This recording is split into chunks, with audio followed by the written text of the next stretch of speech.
operating losses were absolutely enormous. They were over £230 million.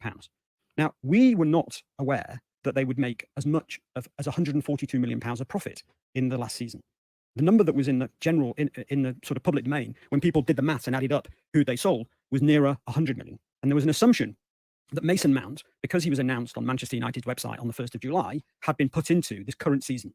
So the £55 million of profit was in this season. It now transpires that Mason Mount appears to have been transacted in 22-23. And that is how they got through 22-23. Which means they've now got a £55 million bigger hole this season. Correct. Because we also know from the Blue Co accounts that they are currently, from the post-balance sheet events, that they are currently something like £48 million in profit for this year. But of course, this year, from an operating perspective, is going to be even worse than last year. Because they've got no Champions League. Because they've got no Champions League. Right. And, well, they've got no Europe at all. So we know that straight away... Two big cup ones, though. Yeah, but of course, you pay away of that revenue for all of those games. Sure. So how did Chelsea deal with this? They've got to sell well, quite a value of players to Saudi Arabia, and that appears to be what they're doing. Well, I don't know about the Saudi Arabia thing. I mean, the assumption has to be, if my assumptions are right... Where else would the big market be? Well, that assumes two things. First of all, it assumes that the Saudis are, in many ways, quite stupid in terms of their dealing, and that they're not going to be commercial at all in their purchase of players. It also assumes that the players that Saudi are going to target... Well, good morning out there, wherever you are.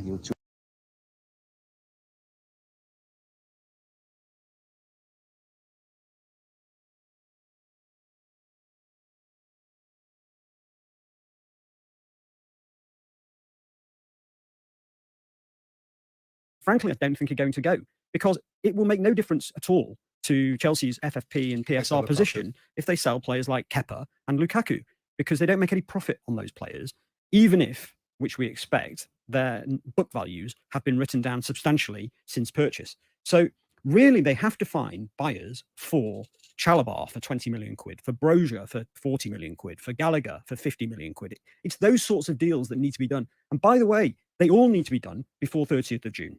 And that, as we know, because it's actually articulated within the Forest decision, there's a whole conversation about how hard it is to sell players in the period before June. The Premier League actually suggested, more or less, that it was impossible and got a slight rebuke. What Stefan is basically saying, in the shortest of terms, it's absolutely inconceivable that by December of next year, Chelsea won't be facing a charge from the Premier League for breaching financial fair play unless there's a complete sea change in the rules and a complete rowing back from the perspective. If you're looking at Chelsea's numbers, unless they're going to go and sell somewhere in the region of £200 million worth of players that have a low cost base on them, so the players that you would think they're going to be likely to sell, then Chelsea are going to be in the situation that Nottingham Forest and Everton have been in this time next year. Is that fair? Yeah. Steph, you would go with that, Stefan, that Chelsea are looking at a predicament similar to the one Everton and Forest find themselves in. Well, possibly more severe. I mean, I think that the scale of the losses that they're currently forecasting appear to me to be vastly in excess of both Everton and Nottingham Forest. When I introduce you, I always say football finance expert, former financial advisor to Manchester City. And I'm looking at the fans of many clubs who are saying, what about City? What about...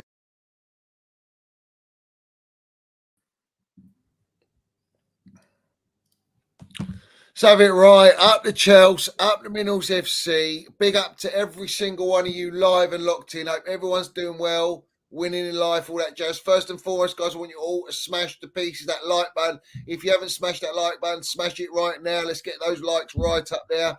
Make sure you hit the subscribe button. We're on the road to 10K. Let's have it right. Let's get there. We're very close to the 10K, so make sure you hit the subscribe button.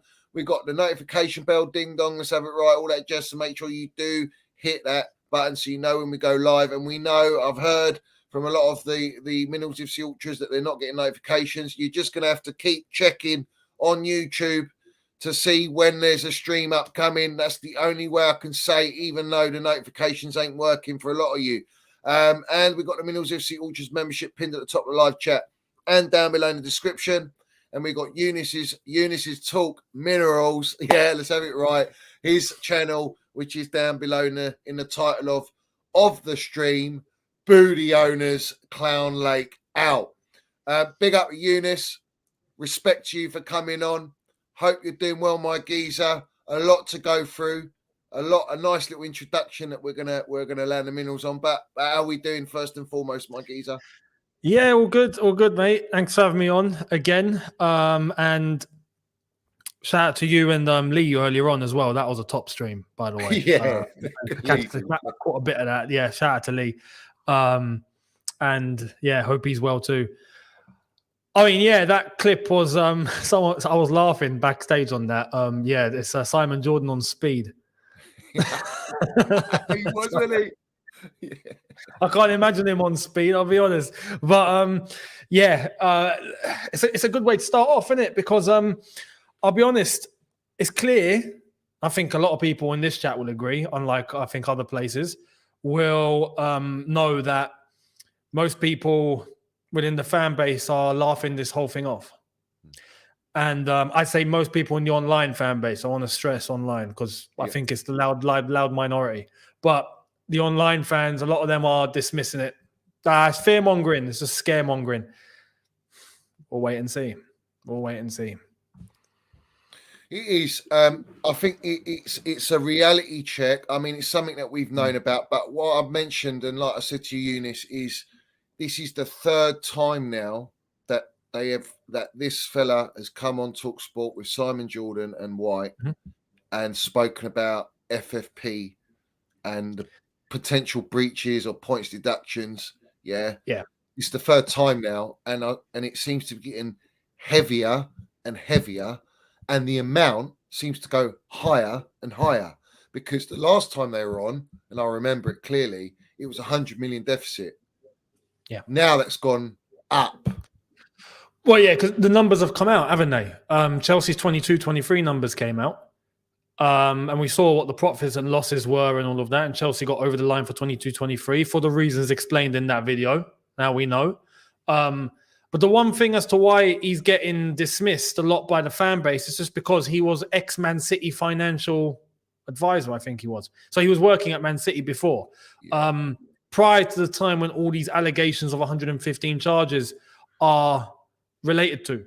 So I don't think he's involved in terms of the 115. That came after him. But he was at Man City before. So when they see him defending Man City, which, to be fair, when you listen to the points that he made, I can understand what he was saying, and I think that he was correct.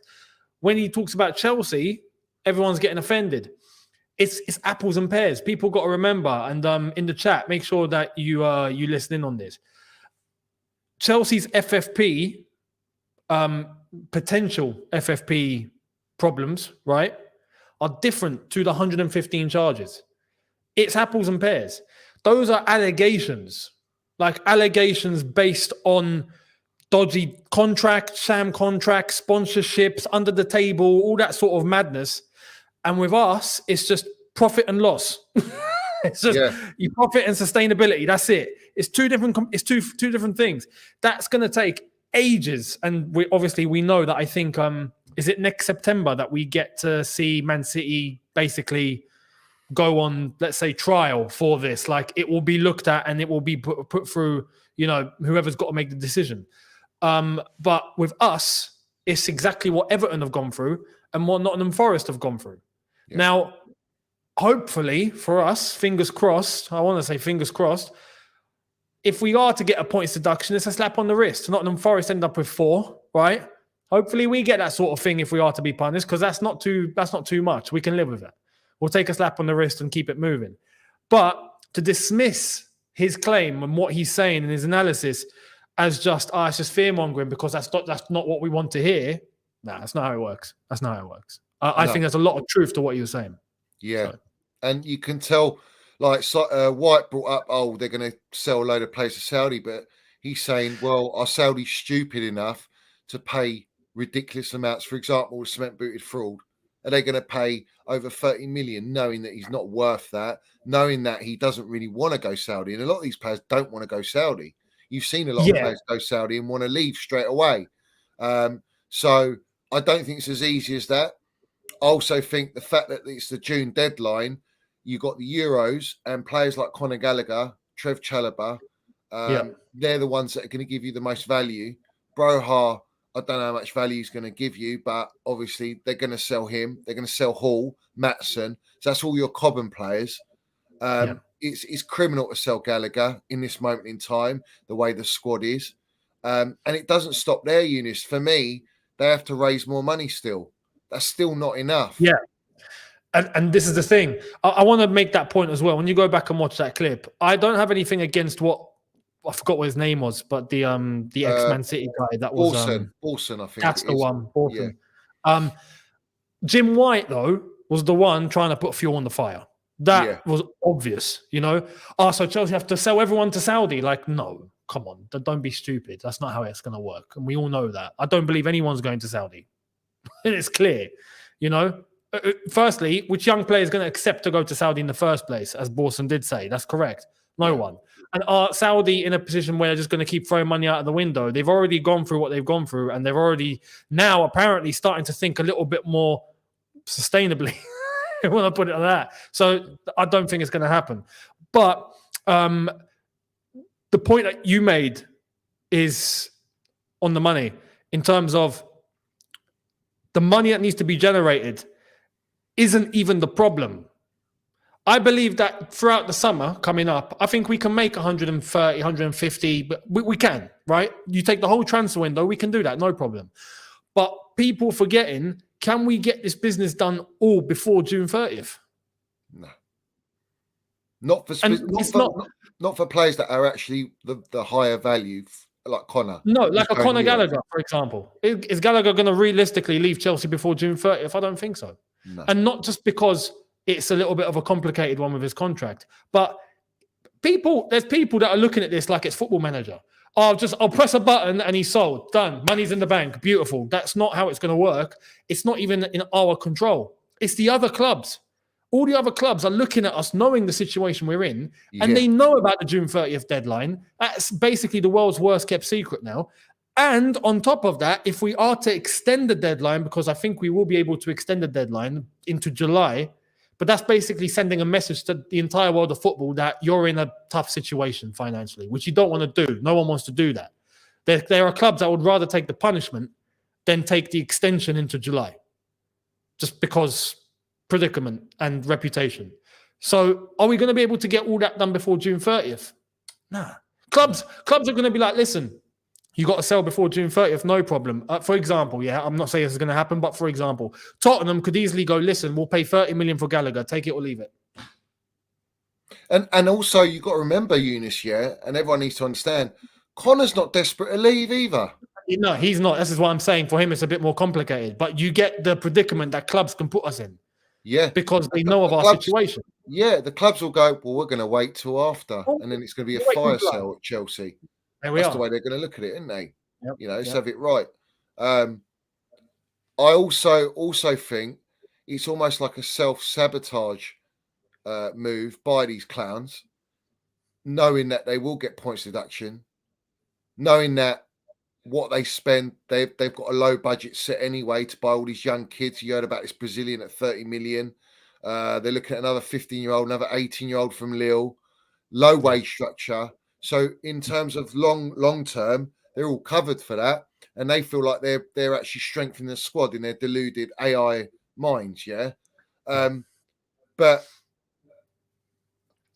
the way I look at it is they're happy, they don't care, and what it does is it prolongs everyone's. It prolongs patience. It allows more patience and understanding. Oh, look at the situation we're in. Oh, we've got, like we had with Roman, we had a transfer ban. We sold Hazard. We bought for youth. It was time to build players up, try and get top four. That's going to be the same standard where they want it to be that they've already set at Chelsea. So it actually suits them to go through this, as sick as it is and as damaging it is. It suits these clowns. And that's why I think like everything they do is calculative. Like, if you look at everything they've done since they've come through the door, it's sacking Tuchel, bringing in Potter, you've straight away you've lowered the standards. Straight away you've implemented this mindset of longevity, trust the process. Benchmark with Lego head at Arsenal. That's the benchmark. Look how long it's taken them to build a team to try and compete. That's the route we're going to go to justify sacking Tuchel. When Tuchel inherited a team and he delivered, in 4 months, won Champions League, got us into 6 finals, got us top 4 with ease, without his own identity, his own squad, without him having a transfer window, Yeah. So they've already lowered the bar so far low that something like this that happens, no one's going to blame them. Is the joke of it is that it's because of them that we're in this situation. Don't be blaming Roman Abramovich, because you know that the PR's been Roman Abramovich, Roman, Willian deals, Etu deals, Hazard deals. It's a load of bangers mash waffle, and we all know it. Everyone knows it. Because if that was the case, when Roman was in power, there was enough time for FFP to go and scrutinise Roman Abramovich. They didn't do that because he wasn't breaching FFP. They brought that to the table as a smokescreen to try and justify that these issues that are going to come upon us now is not their fault. When Roman left us 1.5 billion debt free, wipe that off the books. Yep. So I'm sorry, mate. Clown Lake, Meatloaf Bowley, Siri Merchant, Clown Lake, Blue Co. You're waffling. You can't pull the wool over our eyes because we know exactly what your game plan is. Unfortunately, all these Twitter melts, all these other YouTube platforms that are not on the Minerals Gravy train, they're not with the program, they'll accept it. They'll be happy at Mud Roman because they'll go, oh, we're on a decline under Roman. What an absolute disgrace. What a disrespect to one of the greatest owner in world football that's ever going to exist, bro. Right? Listen, if a cup final and get into chance to get trophies and winning those trophies and get into 4th or 5th in the league is a decline, then I'll take it. Yeah. I'll take it, man. 5th, 6th tops is a decline. That's a great decline. It's a massive decline. And do you know what, Eunice? Like we've always said, and we've mentioned it, they earn the same money, 140 million, whether they finish 7th or 12th or 14th. They earn 140 million. If you go 6th and above, finishing 6th and above, you get 157 million. So it's like chump change in between of where you finish. They're not interested. But the key is the Champions League football. Not being Champions League football is hurting them financially in more ways than that. I always said we can't afford to not get Champions League this season going into the season after. Yeah. Because financially your hands are tied. You're shackled up to the and that's starting now, which is why we're seeing what we're seeing today. And this is what I think has not been, this is the one factor that I look at and think this is the one that slipped when they came into the club. This is the one thing that they I honestly think they were under the premonition that we are getting Champions League football regardless. That's just one of the competitions we play in. I think they were under that pretense. I don't think they actually calculated that you got to finish in a certain position to get Champions League football. Because it was automatic. Exactly, yeah. Because if that was the case, you best believe I don't think they would have gutted everything out the way they did. They would have known that, okay, look, we don't quite know what it might take to qualify to the Champions League. We need to keep us in place and then take it from there. But now the fact that we don't get Champions League football, that's going to have an effect. That's going to have a big effect. And are we going to get it next season? Arsenal's taken Arsenal and Lego Ed 8 years to get back in the Champions League. 8 years. Yep. And it's been 14 years since they've ever got to a knockout stage. Quarter final. They were getting last 16. Yeah. Because that was Arsenal and Wenger's mentality was top 4 was turning into this trophy. All right. Yeah. Well, that's not Chelsea standards. Top 4 was a bare minimum requirement, and that's a base. All right. You have to go and win trophies every year as well. That mentality, that mindset, which has always been stemmed from Roman and all the directors and the gaffer, is not there anymore. And it's clear as day. And anyone who believes that this, I made a point, right, Eunice? When you look at the Liverpool, the United Liverpool game, United don't win that game without the experience that they had in that team. All right, they had a balance of experience. They had some younger experience and they had youth. So the young experience, say Scott McTominay, Wan-Bissaka. All right, and then you got your Varane, you got your Fernandes, you got Rashford, who's young but got bags of experience. Bags. Yeah, bags of experience. So you've got a core there, you've got a foundation. And you build upon it to compete with Liverpool. And it wasn't Liverpool's C team with a bunch of kids like we lost in the Carabao Cup final. That was a very strong Liverpool side. And it was probably one of the best games that we've seen in the FA Cup for quite a while. Do you know what I mean? It's right up there. It was an unbelievable game of football. All right. Magical moments. But when you look at that, when you look at our squad, and our squad is clear as day, it's been built by AI scouting and data only, because they are a bunch of individuals with data all put together. And you're not building with a manager, you're not building a culture, you're not building an identity, you're not taking advice from a manager on what players suit a way of playing to compete on all fields, on all fronts, in every competition, to create a culture to go forward with. It's all data. That's why every game we play is relied upon individual brilliance, and it's never a team game. Yeah. And that's why we're not sustainable, and that's why we're not consistent. No. Because if you look at Roman didn't always buy blockbusters, did he, Eunice? He did buy like he bought Kante 32 million. He bought Hazard 34 million. Yeah. Essien, Drogba was what back then was what 28 million or something. 28. I think 28. Yeah, but they weren't like proven world class players at that point. No. Right? No. But No. what he did was he built even Jose Mourinho's team, Damien Duff, Robben, some young players. He had Lampard in there, Yep. Terry, Ferreira, Carvalho. He bought a core, he bought Drogba, and he built the culture. He built the foundation with eye test, with my way of playing, my style, and it's aligned with Peter Kenyon, aligned with Roman Abramovich. That's how most football clubs run now. In this day and age, it's all this data, AI. Like Lee said about Ratcliffe, make the point, why spend all the money on Mbappe when we can find our next Mbappe? That's where it's all going. It's like they want to find the next best thing. Yeah. But football, you can't compete like that. It's just crazy. Football doesn't work like that. You need an Mbappe in there. You need that superstar player to raise the level, raise the eliteness, raise the mentality, deliver, dig out the minerals in games, in moments, in squeaky bum time moments. You have these players. We don't have that. No. And ultimately, that's why we're not going anywhere. That's why we're going to stagnate mid-table. And I think going on the point of selling players, there are players in this squad already. Mudryk, not happy. Enzo's definitely not happy. You can just tell by the way he's playing.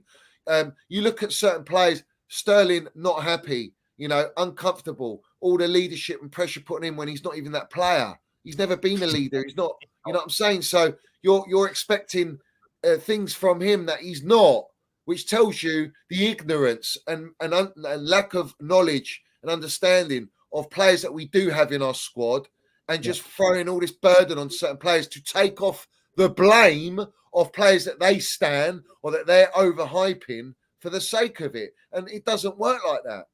Like the game ain't like that. So they will sell these players. I think a lot of players won't want to hang about Eunice. They'll go, well, I ain't getting Champions League for another season. And that's 3 seasons now. I was going to say, it will get to a point. This is another thing that the fans haven't really, not the fans, again, when I say that, I'm talking about the online lot. That a portion have ignored or choose to not look at, or they stick their head in the sand. Do you think these players at this age are going to reach a point where they're just going to keep going with this? No, they're going to reach a point in their careers where they start questioning and going, where am I going? What am I going to do in my career now? Have I hit the maximum that I can hit at this football club? That's only if we don't make Champions League football season in, season out. If we go next season, no Champions League. Season after, no Champions League. Season after, no Champions League. These players that are 20, 21, 22, all of a sudden are 24, 25, 26. All right, now I've got to start thinking because time's running out. I can maybe get another 3-4 years until I'm 30 and then that's it. You're talking about retirement. Right. So this is where I'll cut in here and say the process is only a process. You have a point where you're trying to reach, right? The moment the players specifically don't buy into the process no more, the process is destroyed, it's gutted, it's finished. Because those players you rely on to buy into your process, if they don't buy into the gaffer, then that's done as well. And the direction of the club all falls down Kanye West. and a process. Tuchel said you have to think about the now as well as the process and where you want to get to. Well, the now's not been thought about. The now's been put in the back of they're like Neo in the Matrix, but plugged in. It's at the back. Yeah. But this is where for those players, will the club have the idea of just going, okay, if you don't want to be here now, no worries. We'll look for a club to come and buy you, take the money in, and that's then my point. Yeah, that's my point, Eunice, is those players don't buy into process, but the owners don't care because their process is to sell them to make money. Yeah. So it's smokes and mirrors, masking what their actual process is with by fobbing everyone off with the PI Happy Meals and the Paulsteins and Fabrizios to say the process is 5 years, we want to be competing in Champions League. But most of these players won't be here up to those 5 years. And they're happy for them not to be there because they've already got players farmed out that they're going to integrate back into the first team. And it just recycles like Brighton are doing. So in fact, you are just stagnating mid-table. And that's what they're doing. Yeah. And now, like I said to you, this whole points deduction, they don't care. They're still going to get mid-table. They're still going to get the same money. They're going to make their money in other ways, which is raising ticket sales, raising memberships, raising season tickets to get a profitability of equivalent of 60,000 capacity with our 40,000 capacity. Not build a stadium, all right, because they can't because of CPO and all the issues going on, all right, and the lack of trust from the supporters. And then they will carry on buying, which suits them, these young players, because every supporter's going to go, well, we can't now. We can't go and buy a Bellingham type player. We can't go and buy the next young Mbappe. You know, we can't put in money. We can't pay high wages because of FFP breaches and the points deductions. So it suits the owners to go there and go, we're going to buy this 18-year-old for 20 million. We're going to buy this 20-year-old and 21-year-old for 15 million, 30 million, and pay him 120 grand a week. That's what they want anyway. It's all premeditated. Look, on the dollar, it's order out of chaos. Order out of chaos. Shut it all down, destroy it. Yep. Make it look like it's not intentionally destroyed, but destroy it to rebuild it so it makes you look like you're doing something right and good. When in reality, the ulterior motive is to only do what they want to do and implement a profit, a huge profitability model. That's it. Yeah. Profit making. Problem, reaction, solution, isn't it? That's the motto. Because this is where you try and think like, where is it all actually heading? Where will it actually go? There's one point you mentioned earlier, right? That is important. And I don't know if this is also the owners' thinking from when they came in. We see Manchester United and Jim Ratcliffe today and what he was saying. And you mentioned about trying to find next Mbappe and all of that and going down a similar-ish sort of route. But the one thing Jim Ratcliffe did say in that same interview was the importance of having experience with youth. Right, and having that balance, and that's correct. We've said it. But we've said it before. Exactly, yeah. Now we've said it, and that was said at the start, but the actions haven't reflected what was said. So this is where will United be the same? This is where I don't think they will, Eunice.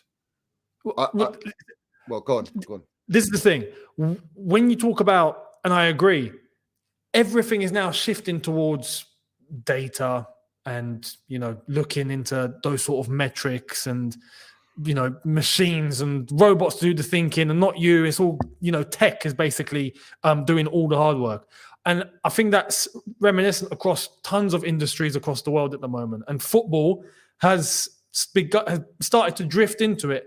But I feel like there's people in the game that understand the balance of having the two. So being able to use the tools, but not have it do all the work. Use it to your advantage.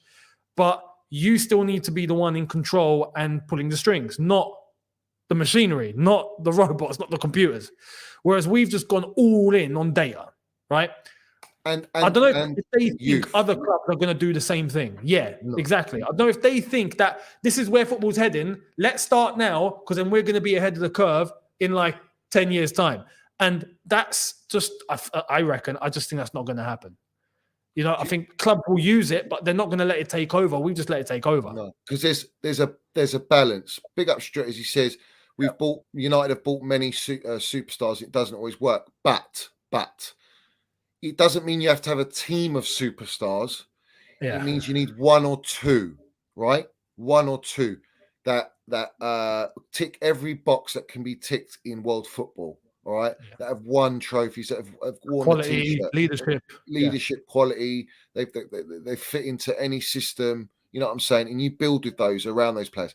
Now, Ratcliffe has looked at Chelsea, going, "That's not how to do it." All right, I've learned from their mistakes. All right, and they're still not learning from the mistakes. Now, he will keep a certain element of experience. For example, Mason Mount is experience. Like, whether anyone likes it or not, he's a Champions League winner, Club World Cup winner, Premier League top four, no problem. He knows what it takes to win, and he's got hunger to win more. That's the type of player that you should be looking at across the spine. You have your young players where you want to find your next Brazilian R9 or whatever, Messi, Ronaldo. You have that market there, but then you also have your Varans and Casemiros and Bruno Fernandes.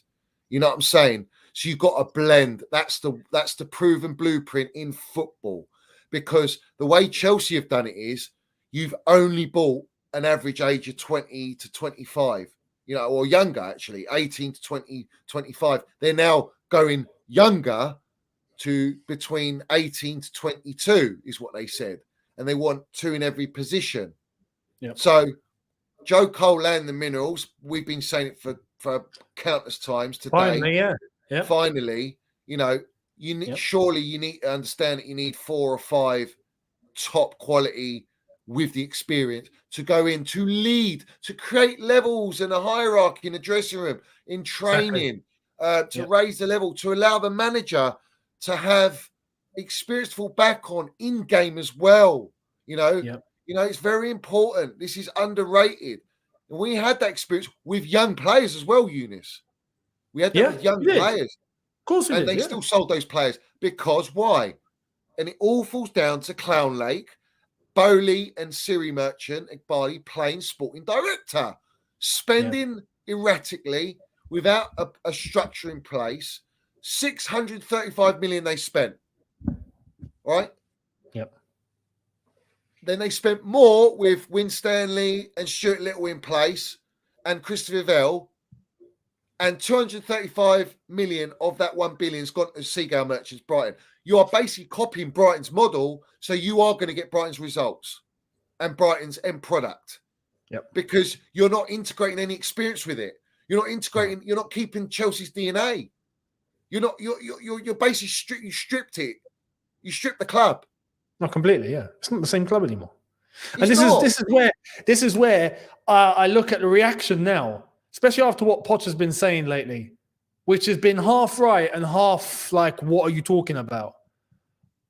People are just now going, okay, this is where we are. That's it. Do you know what I mean? Like, that's it. It's just like Stockholm syndrome's kicked in, and everyone's just like, yeah, this is it now. That's done. They're just taking it on board and accepted it. And I honestly think that's part of the intention as well. Because I think nowadays, unlike before, nowadays you have a much higher chance of people with time just going along with it. Drag it along even further, and more people just go, yeah, all right, let's just run with it. I think that's more likely. They know that. They know that. Yeah. I honestly believe the owners know. And I think they're amongst themselves. And look, data will tell them this as well. Yeah. That's 100%, because we're not talking football clubs here. There are governments that monitor behavior of their people and the public, and they monitor metrics based on reaction to certain stories and certain narratives and certain agendas, and then they think about what they can get away with and what they can't. But that's all based on reaction to certain said quotes and agendas or whatever. Best believe they know, I think the owners know, if they stick it for just a certain amount of time, the fan base just won't have a choice but to just go along with it. I think that's and the they way have that to they accept it. Like have to accept. where the damage is done. Damage limitation Exactly, is yeah. done. Yeah. It's done. Yeah. Like, Yeah. I know this. Where I stand is, don't think for 1 second that Reece James won't get sold as well. The moment Real Madrid come in, he's gone. He's gone, mate. Yeah. All right. But if you just look at big up to Steve, I think it's Steve G. He mentioned about the captaincy. Captaincy's been thrown about like a brass, mate. You know, it's been passed around like no one wants it, no one deserves it anyway. And the one player that's wearing it in Conor Gallagher, who's fit, reliable. If you really look at Conor, isn't really that guy either. He's not a captain. Our captain was Mason Mount, and it was clear as day. Thiago Silva is a captain, and he's been exiled because he won't sign an NDA. But Mason Mount was the next. Tuchel made him captain, Lampard made him captain, and there's a reason.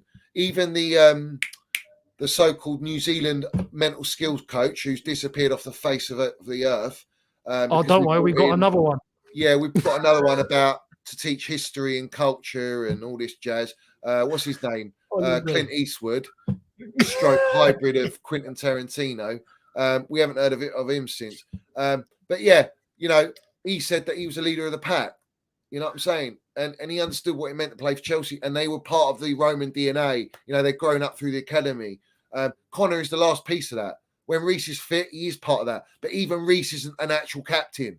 No, he's not. Reece through youth, people don't realise, and I've said it countless times, with Mason Mount and Reece James, Mason Mount was the captain in the youth team. Reece James wasn't. So Reece has never been a captain. The only reason Reece is captain is because Clown Lakes knew they were forced to sell Mason Mount and they were forced him out, and they put the captaincy in Reece James's contract. All right. Don't mess around with the minerals. I know what I'm talking about, and these are facts, bruv. All right. But this is the true truth. This is truth. All right. Everything that happens there's a reason for it. Everything that happens. Like, do not think that these clowns are thick. They know what they're doing. They're calculative. And as Eunice has said, they analyze data on every platform, every tweet. They have AI scouts. AI does it for them, not human beings. AI. And it will give them pie charts and percentages. And it will do an overall calculation to say, on the overall, what's the fan base's mindset? 30% are against it, 70% are actually okay, and they're all for it. That's what they focus on. So they keep doing what they're doing. Right? Yeah. This is, I don't know if you saw this, Eunice, and I got sent this at the game, last game, Leicester. These are flying about now. So you got stickers, Roman Abramovich, and you got this one here. Oh, no way. Yep. Stuck everywhere, mate. Blimey. Is that at the bridge? Yeah. Where? Bridge. Like Advertising. You know, like where you go in the gate and you go and have your drink. The concourse. Yeah. The concourse, yeah. Blimey. Mate, people are going to have to unstick those. And that'll get around. Old Meatloaf Bowley's seen that. They've all seen that. I guarantee it. Yeah. Fair play. Whoever's made those and printed them out and stuck them, fair play. You know what I'm saying? Fair play. Yeah. Clown Lake, Free Ring Circus, get them out. We want our Chelsea back. Facts. See, this is why I always say I think they're underestimated, honestly. The match going fans are gonna be the ones that, again, these sort of things start happening with. Do you know what I mean? And it's just a matter of time, you know, bit by bit, these sort of things will end up increasing. I'm not shocked. And then there needs to be, I reckon there needs to be more. Yeah. Yeah. Even look, Steve G, and I agree with this because I've been at many games this season, and he says I was at Leicester game. Most at the bridge were tourists. I got weird looks for chanting. This is not my Chelsea, and it's not. And this is the thing. It's Yeah, very man. small pockets of chanting, and now I'm starting to see supporters that are not match going supporters. They've been given their ticket. A lot of match goes have had enough. Like they're keeping Yeah. the season tickets, but they've just had enough. And then the East and West stands are just absolutely They're infiltrated morgues by anyway. prawn Yeah. eating sandwich merchants, bruv. That's what we got now. You know what I Yeah. mean?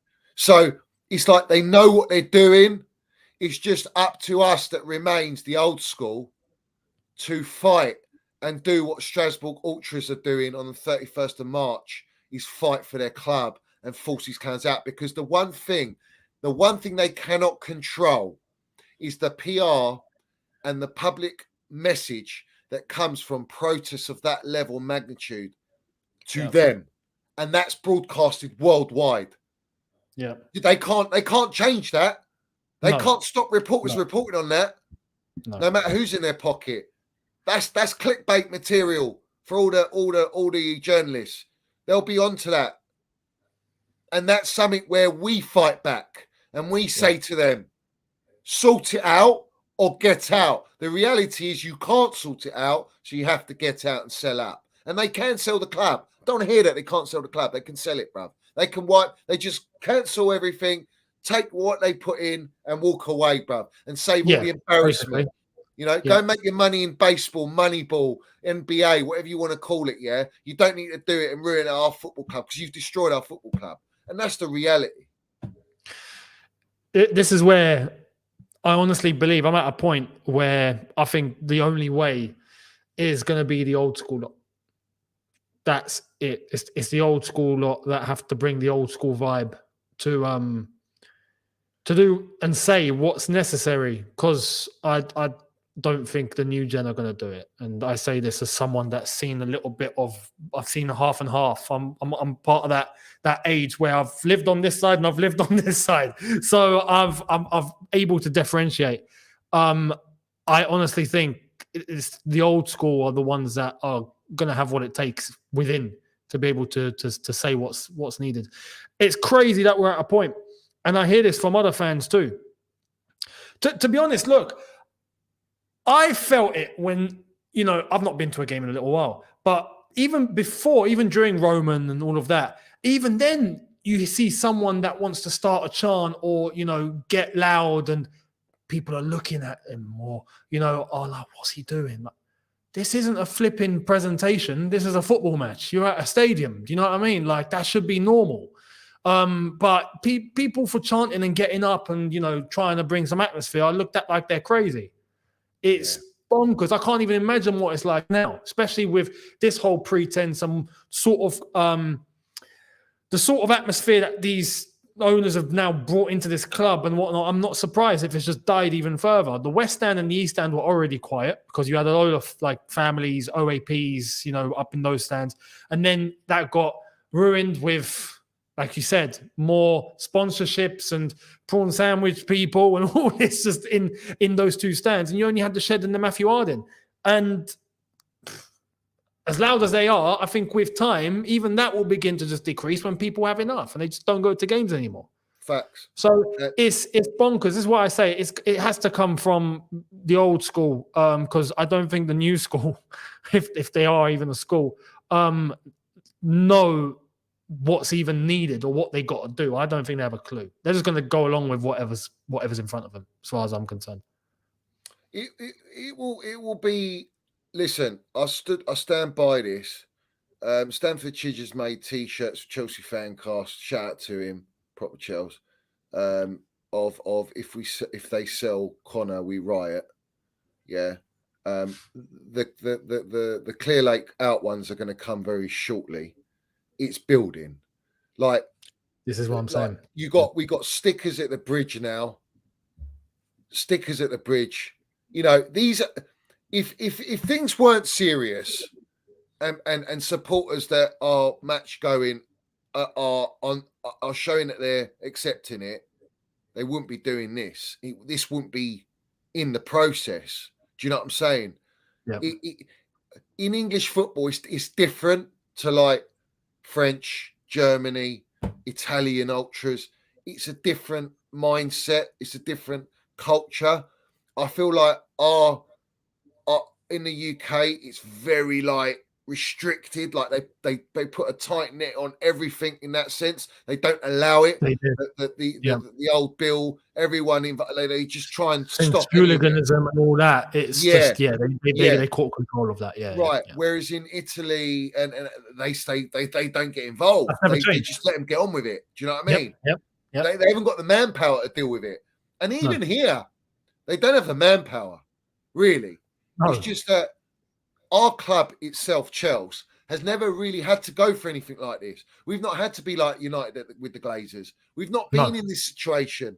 So for all the old school and for the new so-called, well, I call them weak supporters, that are in this era, they've never experienced anything like this to have to go to this length. The Super League was to fight against a structure to change football as a sport. Football as a whole, But this is to save our club. This is a whole different kettle of fish. This is where we should be quadrupling the size of the Super League protest for the sake of our Chelsea. Do you know what I mean? It's the thing. You get people especially of that age that will now just go, oh no, but in 2-3 years it'll be fine. Don't worry. And I'll tell you this now. Look, if we were talking about a business, forget football. If we were just talking about a business, if this wasn't about Chelsea or a football club, and we were talking about, I don't know, some company, right, that people were looking to buy stocks in or whatever, I'd be like, yeah, this model is absolutely lush. It's brilliant. I love it. It's going to bring in loads of money. You know what I mean? Or not loads of money, but we'll be seeing profits, and people will definitely be making their little bit of money if they do invest at the right time. That if we were talking about business on a sales value, right? Great. This isn't a business. It's business, but it's a football club first. It's community, bro. It's family. It's a way of life, mate. For the support, exactly. The stakeholders are completely different to what it would be in just a normal structure in any other industry. This is part and fabric. We're not even talking American sports or, because those are franchises. You got to remember that's a different kettle of fish. The structure's different. Yeah. This is so much more ingrained in community and people and what it means and the culture. And I think they've just completely swiped that like it doesn't even matter. But it doesn't to them. That's the point. It doesn't. But they're looking at it not even just on the basis of a football club. And then at least if they would just look at it as a football club first and a business after that, or balance it out correctly. They've not done that whatsoever. They've just come in thinking on sales only, business. It's never going to work that way. Is using their AI analysis on social media, which is what their forefront. What are they doing? It's a classic trick in the book. How far can I push it? To what point can I get away with it? Of course. And so far, they're pushing so hard, and there's no reaction still. Push the envelope, wait, and then push it further, then wait, and then push it further, then wait. But this is why people get accustomed to it. This is why people accept. That's what they did with TT. They didn't sack him straight away.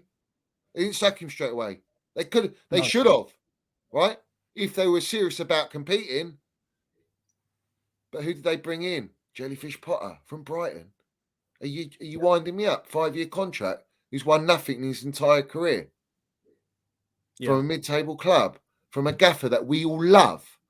That we back. I don't care about online. All I know is when I'm going home and away, bruv, and we had Tommy T, it was live and kicking, bruv. It was like buzzing, bruv. Yeah. You know what I'm saying? It was buzzing. We all were backing Tommy T, man. 100.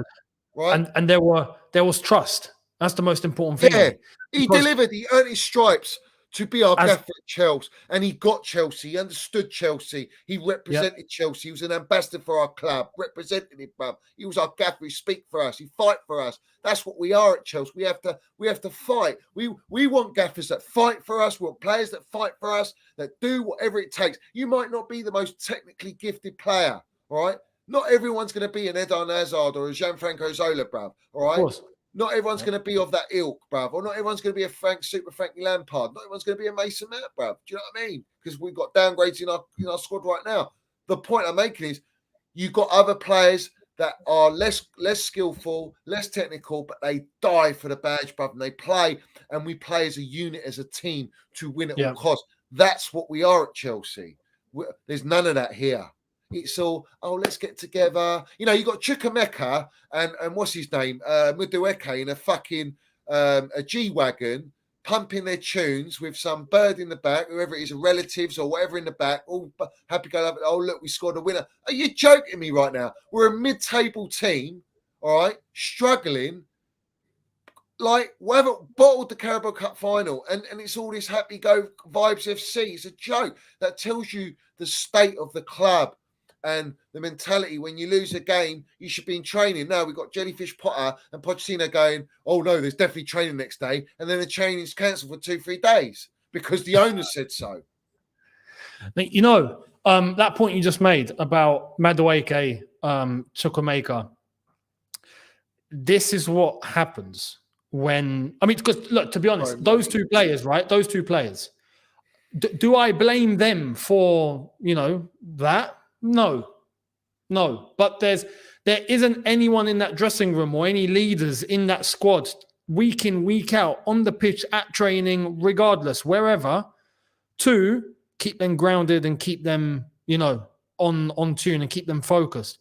We have a squad at the moment that go week by week. If it's good, great, happy days, fantastic. We're living life, we're fantastic. And then we lose one game and, okay, maybe it's not so good. Yeah. And then, we get, you know, some late winner against a championship side and everyone's raring and going, bloody hell, you know, we've won a game, fantastic. Oh, brilliant, yeah, no, fantastic. Let's all start feeling good again. It's like, there needs to be some logic here, and there needs to be an outlook on the whole situation. People, you know what it is? I honestly think people, you know, in Jack Nicholson, when you can't handle the truth. Yeah, a few good men. You can't handle the truth. I honestly think it's been so exhausting, and this is just, I think this is for everybody, right? It's been so exhausting that you do get some people, not me personally, but some people that just go, I just don't even want to look at it right now. You know what I mean? I'm just gonna just pretend it's not even the case, and just take whatever positive they can get. That way they feel better. And then if it gets to a point where they have to address the problems later, they'll do that later, but not now. Personally, that's not me. I'm happy to just come in and just talk about the problems right now because I want it fixing ASAP, right? But I honestly think fans, players, this part of the new generation as well, that seems to be more of the ideology, is to think less about the problems head on and try and find whatever good you can find and just focus on that. And I honestly think as much as you can do that to an extent, it's a big mistake to just ignore what the problems are and just pretend they're not there. And I think that's an issue that we have in the squad and amongst the fans and amongst the culture that we have now. That's just, yeah. These are facts. I'm going to bring this comment up because this is facts, yeah. Big up with Steve G. Says, Johnny and Eunice, headhunters need to adapt to 2024 and become Chelsea ultras. I stood there with Marina home and away, and we would walk through fire for our club. 100. And this is it. Like, I know the away end is the proper Chelsea. That's the ones that, you know, will fight for the badge. But even in the away end right now, it's getting infiltrated by fucking slosh pot wets and people that get tickets and you don't even know how they're getting tickets. It's so diluted now. And that's the reality of it. But the hardcore, and shout out Chelsea old boys, Sav it right, who was our Chelsea ultra, bruv. Yeah, we see things they'll never see. RIP to him. Yeah, knows all them lot. And he always said to me, we'll see how it goes on. We'll see how it goes, Johnny. We'll see this summer. Let's see if they get it right. We get Poch in and we sort of weather the storm. But it's clear as day that financially what they've done to our football club and where we are going is nowhere up top. It's just stagnation FC, bruv. It's clear as day. If not, it can be worse than that. It could be down. You know what I'm saying? Like, what do you think? Reece James, Enzo going to stay. I don't think they stay one more season after next season. And what do you think Cole Palmer's going to happen with Cole Palmer? Do you think Cole Palmer's going to just stay and go, oh, I really want to play for Chelsea? He's got no allegiance. He left Man City with a benchmark, the best, with the best gaffer in world football right now, just so he can play football and get a slightly higher raise. Yep. So what's to say he's going to stay and fight to be at Chelsea? And Enzo, he was pointing to the ground and kissing the badge at Benfica. 2-3 days later, he signed for Chelsea. They're like, no one loves our club. And then yet we got Conor Gallagher, who wants to stay at Chelsea. His whole family at Chelsea, all right? And he's been exiled and forced out of the football club. It doesn't matter. You mentioned a good point there, right? And I feel like that's, again, reflecting on the lack of, let's say, leaders, generals in this team. Talking management and players here. But when you go back and you look at Drogba's story, right? Did he not? He wanted to leave. And he's admitted that. He got to a point where he wanted to leave. And had it not been for Jose to tell him, listen, if you stay here, you're going to become a king. And lo and behold, that's exactly what happened down the line. But he listened. He had someone with authority telling him what would be best, explaining, like giving him the outlook, because he's a young lad at that time who maybe couldn't see just past his nose, as they say, and getting the immediate reaction based on the emotion right now. You know what? He was getting booed, at times in his first season. It wasn't going so well. He wanted to leave. Did Jose telling him, nah, this is why you should stay. I think you should stay, blah, blah, blah, blah, blah. And then look at what happened. But if there hadn't been a Jose there, someone with that pedigree, that authority, he would have packed up his bags and gone. And we're in that situation now where there's nothing to hold any of these players back, right? And show them that, you know what, staying here is going to be best for your career. Because there's no proof in the pudding for it whatsoever. So when Palmer, for example, who's playing really well, Gusto, who's playing really well, these sort of players, they keep going on this trajectory because it's not going to be everyone. This is the misconception some people have as well. No one's got the same development and trajectory all at the same time. Football doesn't work like that. Yeah. This is, but again, when you have this football manager mindset that everyone's going to grow at this rate and this is how it's going to be. That's not how it is. You're going to get a handful that are going to turn into superstars, right? Or maybe one or two max. And you'll get some that are doing okay, and then the others are just not good enough. Simple as that. If you're talking about the highest level. Palmer, Gusto, and all these guys that are doing really well right now, they keep going. You don't think of Madrid or even I wouldn't be surprised if down the line, even Man City knocked on our door and went, you know what? We want him back. And you listen, this time you're starting 11 and here's a contract and here's your salary. Come back home. Guarantee they could do that. And you know what? He'd listen because we ain't got Champions League football and we're not even close. And that's the risk. And that's what people are forgetting. But I think for the club, they even wouldn't mind that because a club comes in for Cole Palmer. How much are they paying? 110. 100. Easy. Yeah. Easy. Thank you very much. 110 million. Sweet. Lovely jubbly. That's what they're going to say. And then we look at the next 18-year-old. That's why Man United said they got Mason Mount on a steal, because if Mason Mount was on Palmer's on a fucking 7-year contract, 8-year contract. If Mason Mount was on a 5-6-year contract, it'd be 100 million plus. Yeah. Oh yeah. He was. Yeah, I agree. Yeah. So this is what they're basing their long contracts on to give them leverage when they get bids coming in to say, well, he's got 5 years left, he's got 6 years left. Because back in the day, as you know, on normal contracts, if you've got a 4-year contract, 5-year contract, you've got to pay some money to get out of the club. Yeah. You know what I mean? Yeah. So that's what they're doing. Yeah. They know what they're doing in that sense. Because why? The forefront is to make money. It's not, I want to keep this player for 5-6 years to win things for Chelsea. Do you know their success is based upon like the LA Dodgers, 1 trophy, 1 series in 10 years? That's deemed as successful in America. One World Series. Yeah. That's not deemed success here. No, and for there, there's no consequences for them over there. They just go again next year and we try again. That's it. You know, it's like playing a console. Oh, you game over. Cool. Let's start again. You haven't lost anything. Do you know what I mean? There's no Do consequences. you know what I thought, Eunice? You know, like with the boos with Sterling and all that. I don't boo a Chelsea player. Fair. But because that's just the way I am. But when I thought about it, it's a frustration. It's a message of frustration from the supporters, and I don't think it's just purely at Sterling. I agree. It's also and I don't think Sterling should take this too personally, but it's actually just that it's a frustration of where Chelsea are, that they're not happy. They're letting the owners know, and the gaffer, who, let's have it right, is proper Spursy. We're never gonna really, me personally, I'm never gonna accept him. Like, I'm never gonna love this gaffer, bruv. No, it just doesn't fit.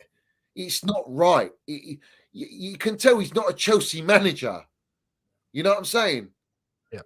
You'd never have predicted this Spursy gaffer come to Chelsea. You know, we had Rafa Benitez who won us Europa League, bruv, and we still booed him and whatever, cussed him, bruv. Do you know what I mean? Like, exactly. Never accepted. He was a dipper. End of, bruv. Things he said against our club when we were playing Liverpool. It's never forgotten. The Chelsea don't forget that. So why is it any different now? Like, I still hold those standards. I hold that loyalty, and we hate Tottenham, and that's it. You can't. You're taking the piss out of us, Clownley, by giving us an exposé gaffer forced upon us again. Because we're supporters. We support our players. We support our gaffer, and so to speak. Yeah, that's what we do. Yep. Don't take the piss. Don't push the boundaries. And you fucking will have done that, right? Yeah. So, like, I don't care if he wins us FA Cup. I don't care. Even if he got us Champions League, I don't rate him. He's not good enough to take Chelsea where they need to go. And at the same time, it's not his fault, right? Because he's been communicating with everyone. Look. Look at all these young players. Oh, we've got some injuries. The injuries are in Nkunku and James that are relevant. Everyone else is irrelevant as far as I'm concerned. All right. And most of the players are back anyway. But you haven't had James and Nkunku for the whole season, irrespective. So if you're talking Chilwell, a key player, who else are you talking about? Thiago Silva's fit. He's not injured. Badishile, Fofana, he's out for the season. So when you think about the injuries, Chukwuemeka, he hasn't proved himself anyway for us to go, oh, we're desperate in need of Chukwuemeka. Do you know what I'm saying? So those excuses are voided for me, irrelevant. It's an excuse. But he's basically saying, I've got a bunch of kids. I don't have experience. I've asked for experience, and this is all I'm going to get. So it is a new project. It's a new Chelsea, whether you like it or not. And he's not wrong. Yeah. He's actually not wrong. Yeah. But I ain't accepting it. That's the difference. You know what I'm saying? And he is. So this is the thing as well. He's an NDA merchant.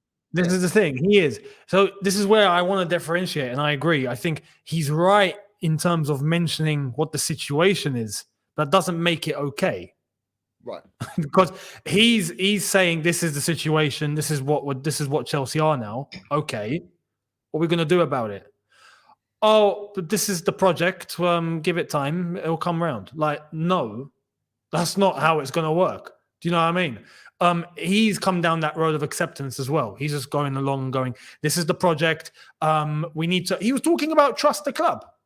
He's like, you don't even need to trust me. You need to trust the club. And I'm thinking, nah, I would rather much want to trust you than the club right now, but you're not even allowing me to do that because I definitely don't trust the club. You best believe with these owners and the way they've been running, I don't trust them one bit. And where we're heading.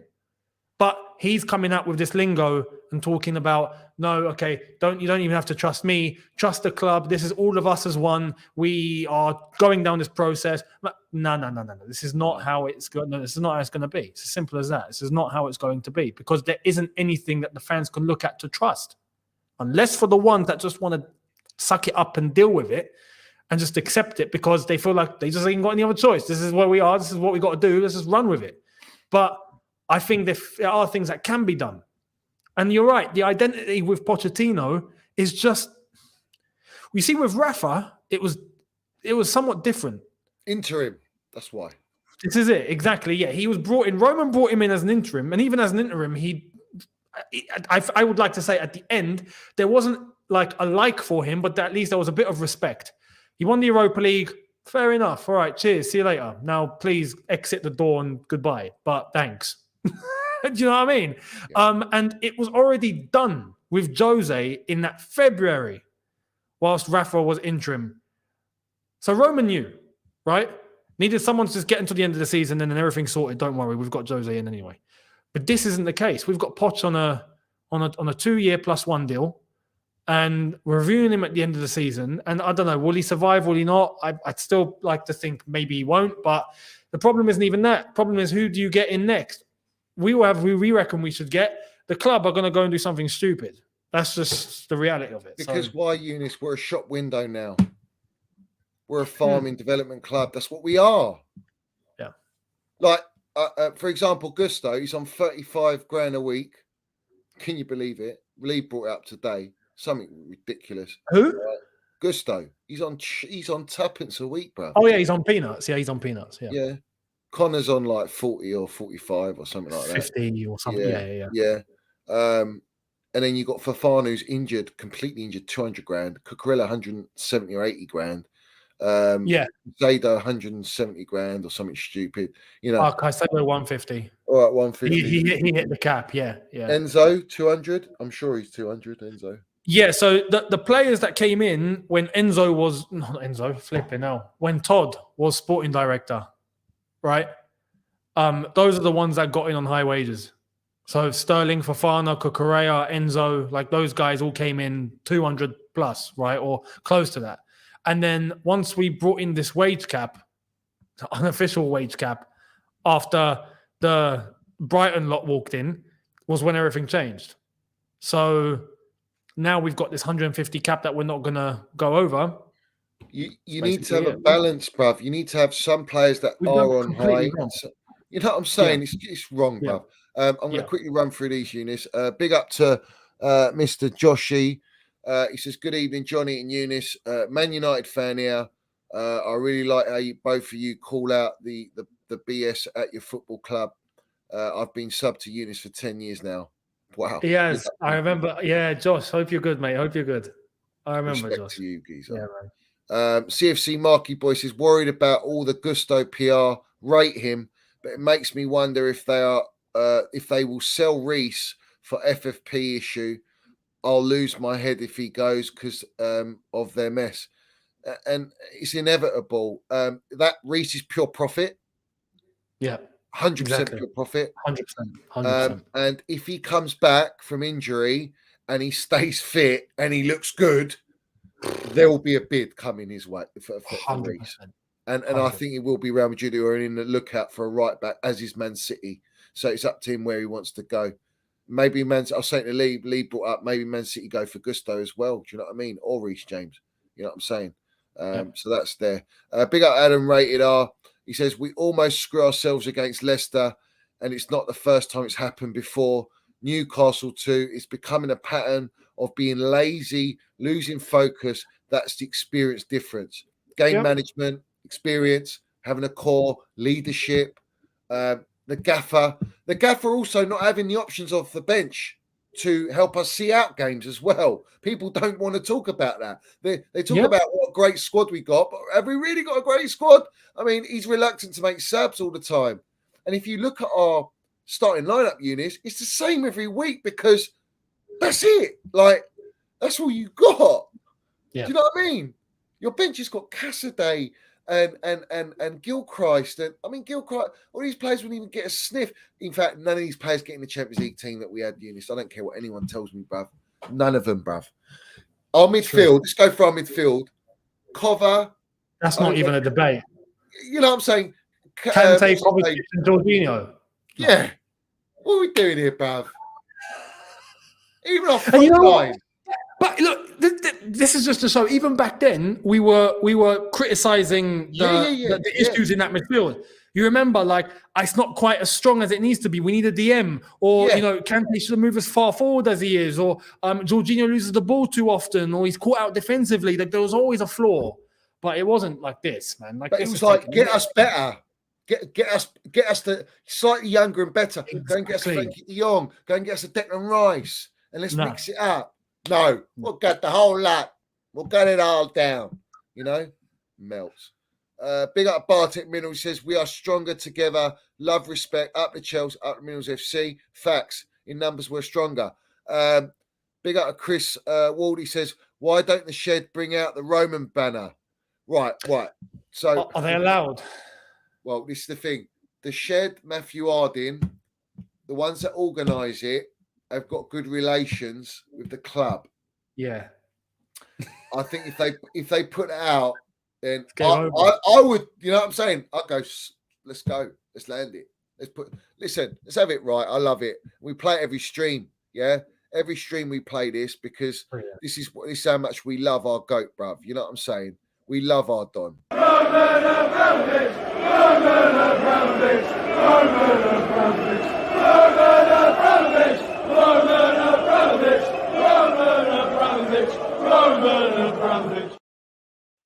have it right. Don Roman, bruv. Yeah, it will come. I think it will come. Definitely a protest will see it.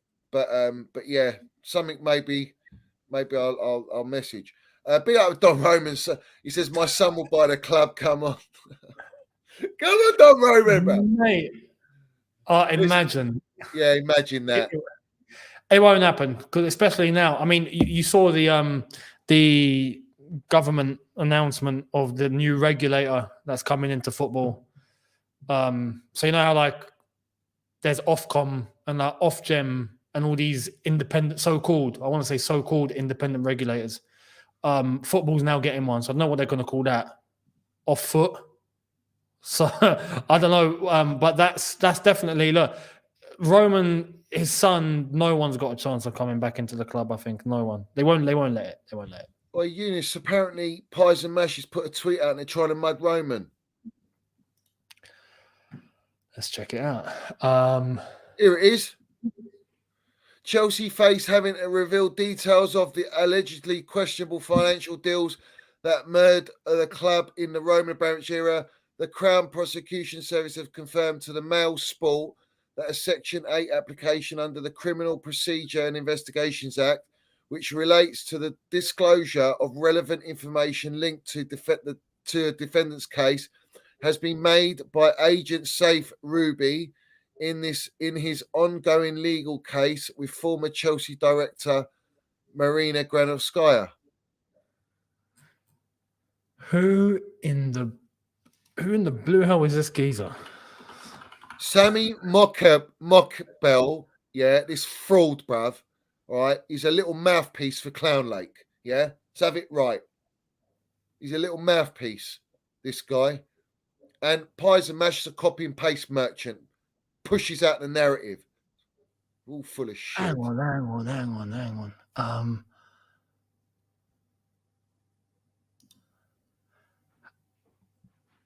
The CPS have confirmed to Mail Sport that a Section 8 application under the Criminal Procedure and Investigations Act, which relates to the disclosure of relevant information linked to a defendant's case, has been made by agent Saif Ruby in his ongoing legal case with former Chelsea director Marina Granovskaya. Who's Saif Ruby? Oh, Saif Ruby. I know who that is. That's the agent of Rudiger, bruv. I know someone that knows him personally, bruv. I was going to say, because I'm on his Twitter now, sports business Has been professional. made by agent Saif Ruby in his ongoing legal case with former Chelsea director. So he's got a legal case with Marina going on. Because of Rudiger. Remember the Rudiger saga? Maybe the legal cases, I don't know what it's between. What's it between? The contracts? I have no idea. Is it to do with Matt Law and all that shit that happened with Matt Law? God knows. But why is this coming out now? Ironic, isn't it? Ironic, isn't it? This is down to all the FFP information from Simon Jordan have come out today. and now we want to bring up Roman Abramovich. What a coincidence. This is a Tom Roddy masterpiece, all right? Orchestrating this nonsense and these narratives being pushed out. I'm baffled because this isn't a complete outsider. Like, this is someone that's been within the club. Do you know what I mean? Yeah. He was in the Champions League finals on the pitch. Yeah. No, I mean, look, you go on his Twitter right now. You'll see the his Twitter banner is him and Todd Bowley. So what? You're joking me. What's his Twitter? I'll send you the link. Send it to me on DM. I'll put it in the private. I've not logged in on here, so I can only send a private to you. There you are.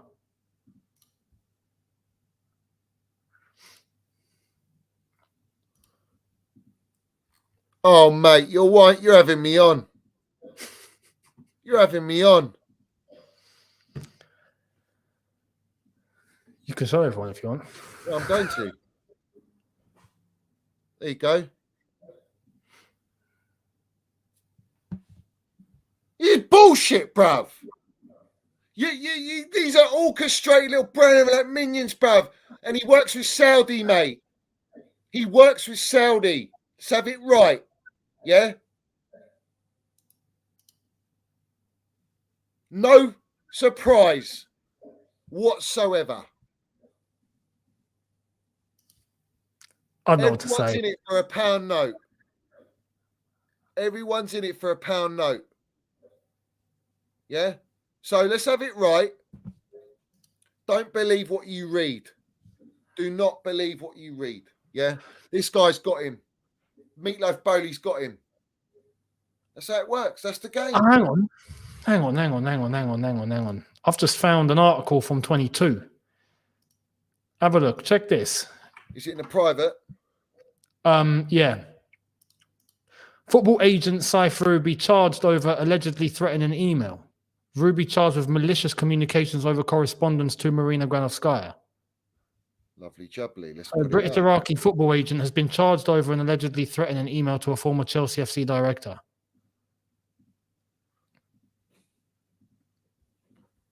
Oh, I love this. I live for this. Let's expose. So it's him. It's basically him against Marina. Yeah. So this doesn't really have anything to do with Chelsea. No, but it's come out because it's under Roman Abramovich. And They've got, Chelsea have to share details with the authorities, obviously, because it happened at Chelsea. So Chelsea have to comply with whatever, I guess, the police are going to ask of within the club. But this is strictly Saif Ruby versus Marina because he's been charged with malicious communications to her, apparently. So, yeah, is that going to affect Chelsea? Probably not. No, but what it's there to is to smoke screen what's actually happening at Chelsea with the severe news that came out today with the FFP. That's the reality.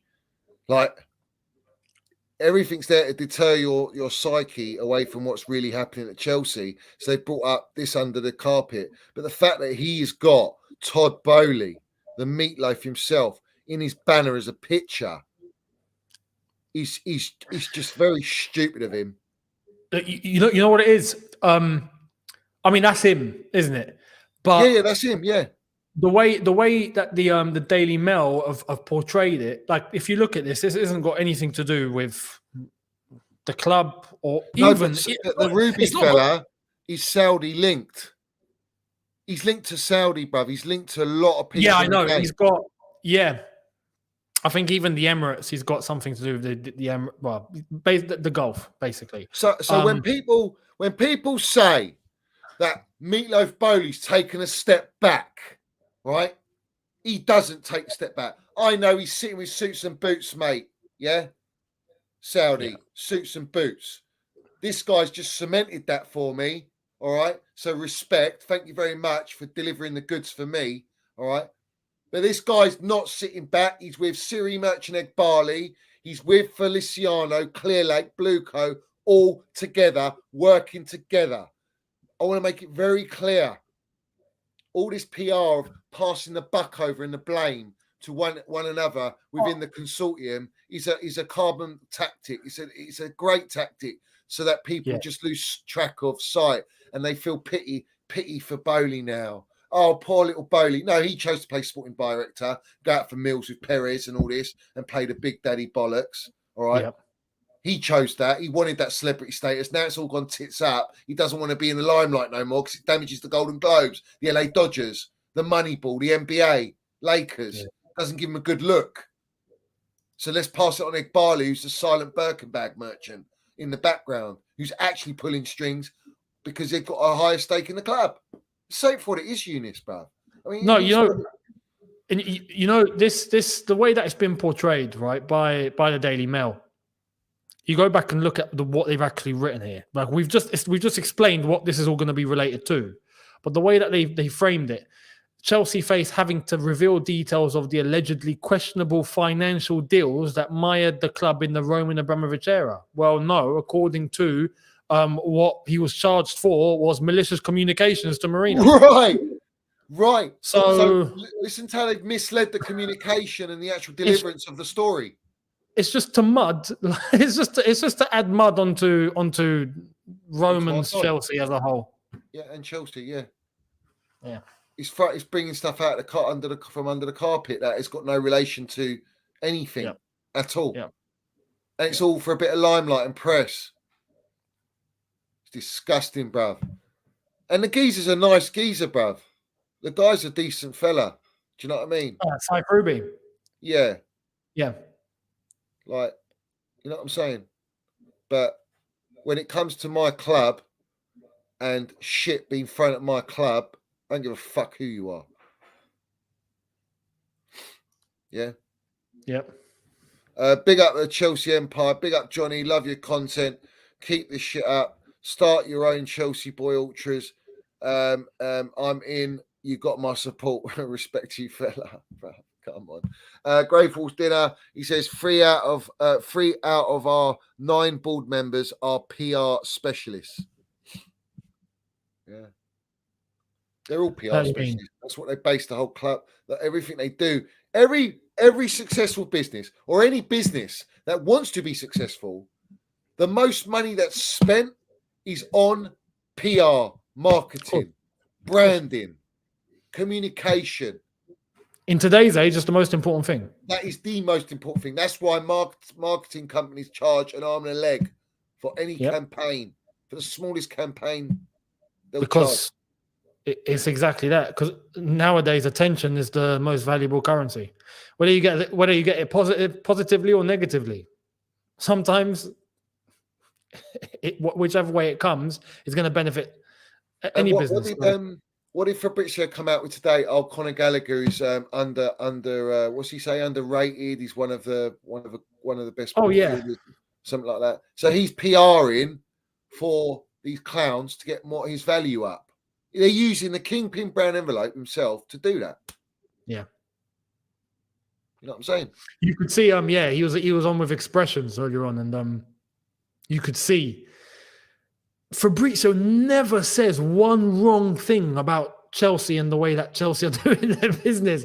Never. Everything's fantastic. Everything's beautiful. At one time, I remember people were saying secretly he's a Chelsea fan because he just wouldn't stop rambling about how great Chelsea are doing things. And now it's like, well, he's not a Chelsea fan. He's just doing what is in his interest. So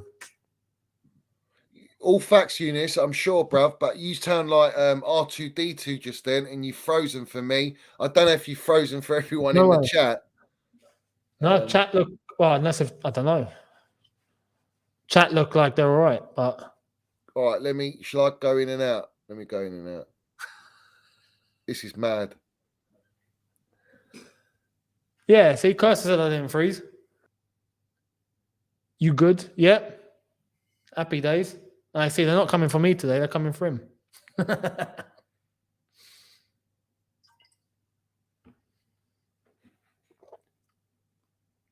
Yeah, see, we're all good.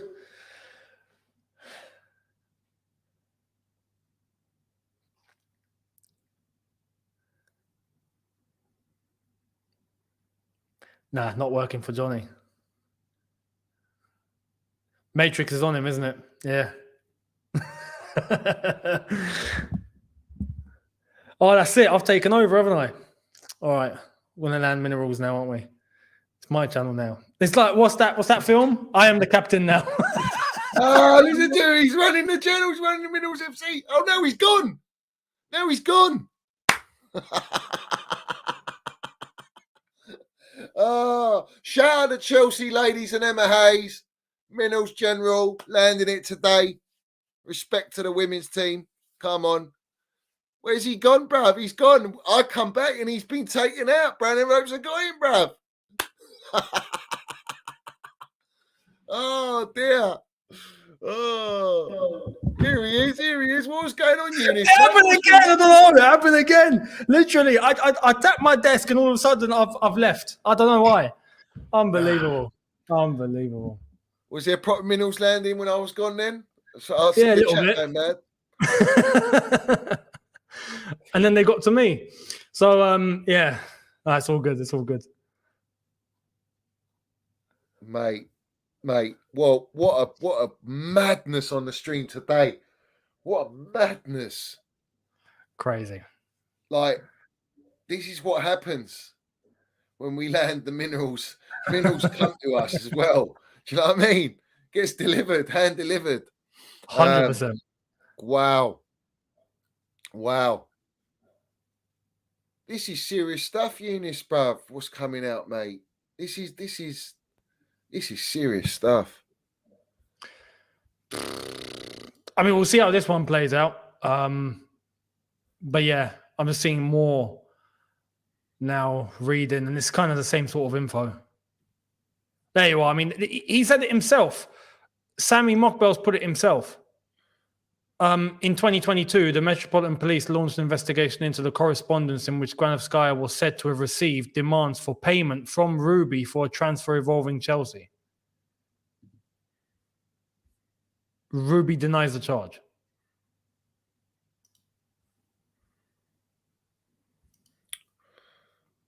But apparently Roman's Chelsea are in the wrong here. Yeah, it's all on Roman. It's all on Don Roman. Yeah, let's bring Roman. If anything, Marina's the victim here. If Yeah. anything. But Yeah. anyway, yeah, what to do? There's another video there for you, Eunice, to land the minerals, bruv. Yeah, you know what I mean? You have to land it there, expose Definitely. that nonsense. But listen, big up to everyone in here, man. Smash those likes, hit the subscribe button.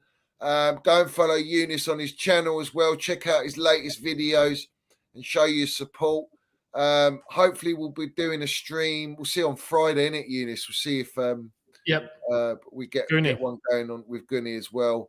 But listen, guys, respect to everyone. Everyone's supporting the channel. Land your minerals. Salute all the Minerals FC Ultras in the chat.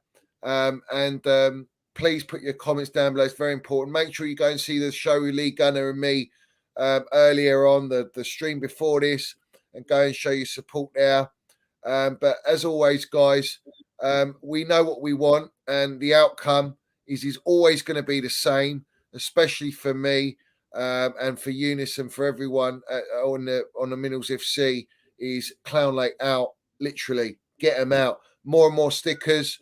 The more and more we make waves, we keep consistent, like they're consistent with their PR Happy Meals, will be consistent with the true narrative, because it has to be consistent. Win, lose, or draw. And we didn't even speak about the game, Eunice, but that game was shocking. If they didn't get they didn't get a red card, it was looking dire, mate. It was looking like we could lose that game, you know. Yep. And that's basically the Clown Lake byproduct, you know. That is what it is. Exactly. And it's a fortunate thing that Poch hasn't lost a dressing room in like how managers normally lose dressing rooms. He's not. There's other problems in the team that we have, but players trying to go and win, I don't feel is an issue. It's just their ability to do so, which we lack completely. But they got it over the line and recently we've kept just doing that. Just get it over the line, get it over the line, get it over the line. even against championship teams and teams we should be, wiping the floor off. But anyway, we're in a semi. We got to play Man City, so let's see how that goes. yeah. Let's hopefully we can do something there. And Fingers also, crossed. 31st of March. Let's see what happens with Strasbourg Ultras. Man, I think it's Strasbourg. gonna be- They won their game where I know. they had beat to win. Nantes, They didn't won they? it. Yeah. Yeah, 3-1. So So they're now what, Congrats to 14th or 15th? No, they're I think they're 12th. 12th. Yeah. it's funny. Like, I remember 12 because that's where we normally are. So It's going to be like that. Yeah, Be like yeah. And they're still close. I think they're 4 points off the drop now. Yeah. So, yeah, still tight. Still tight. Still tight. But big up. Listen, we'll cut it off here. Big up to everyone. Listen, tomorrow, guys. Tomorrow, I think around 5-ish, I'll be going on Dan Potts' channel. So keep an eye out for that. Obviously, it'll probably be tweeted out at some point once he tweets it out. But just to let you know, I'll be going on him as a guest. So respect to everyone in here. Smash the likes, hit the subscribe button, subscribe to Eunice as well. Put all your comments down below. As always, we'll see you very soon, guys. Do you know what I'm saying? So let's have it right. At the Chelsea, at Minerals FC. Let's go.